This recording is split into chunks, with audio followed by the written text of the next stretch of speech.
Arıqlama iynələrinə ona görə ehtiyac yoxdur deyirəm. Onsuz da arıqlama iynələri vurulduqdan sonra sizə müəyyən bir ciddi plan verilir. Siz mütləq şəkildə günlük bu qədər su içməlisiniz, bunları qida rasionuna çıxarmalısınız, bu qidaları əlavə etməlisiniz və bu pəhrizdən çıxmamalısınız. Amma bir tərəfdən də iynə vurulub. Sən zaten burada məsələ nədir? Leptin hormonuna təsir edilir, toxluq hormonuna təsir edilir və siz daha çox tox hiss edirsiniz. Sağlıqlıdır məsəl üçün o elə Mənə eləmək, görə yoxsa? qətiyyən sağlıqlı deyil, amma kimə görə sağlıqlıdır, kimə görə deyil bilmirəm. Mən şəxsən öz baxış bucağımdan baxıb deyirəm ki, onsuz da hüceyrələri qidalandırdıqda orqanizmdə toxluq hormonu, leptin hormonu yüksəlir. Bizə lazım olan da budur ki, biz bədənimizi ac hiss etməyək. Ac hiss etdikdə nə olur? Özümüzü stresli, kortizol hormonumuz yüksəlir və stresli hiss edirik.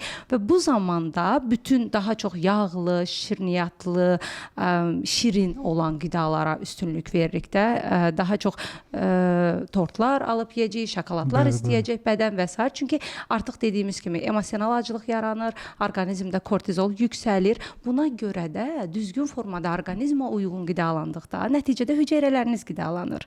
Nə baş verir? Sizdə xoşbəxtliyiniz artır və stresiniz azalır. Elədir. Yəni bir iynənin etdiyini siz düzgün formada yanaşma ilə bədəninizi tanıyaraqdan edə bilərsiniz. Gələcəkdə bu iynənin fəsadları nə olacaq? İndi hələ ki test mərhələsindədir də, ona bir nümunə yoxdur. Amma buna nümunə bunu göstərmək olar ki, çaylar, arıqlama çayları.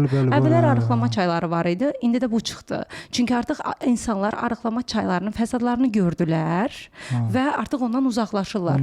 Nəticədə arıqlama çayları ümumiyyətlə hormonlara mənfi təsir edir, ümumiyyətlə bədəni sıradan çıxarır. Siz arıqlama çaylarını mütəmadi içib arıqlayırsınız, daha sonrasında dayandırdıqda 2-3 qat daha artıq çəki alırsınız, stres hormonunuz yüksəlir, özünüzü hər zaman əsəbi gərgin hiss edirsiniz. Daha sayım mı? Aa. Bəli.